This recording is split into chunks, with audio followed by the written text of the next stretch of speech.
আজ নিজেকে ভীষণ অসহায় মনে হচ্ছে।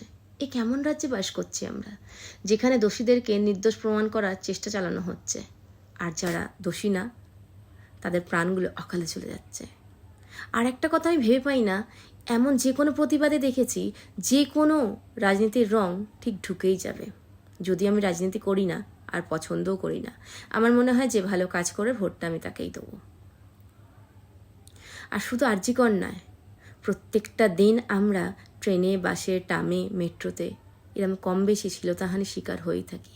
অনেক মেয়েরা তার প্রতিবাদ করে, আর অনেক মেয়েরা মুখ বুজে সহ্য করে নেয়, তাদের মান সম্মানের কথা ভেবে, তাদের বাড়ির সম্মানের কথা ভেবে।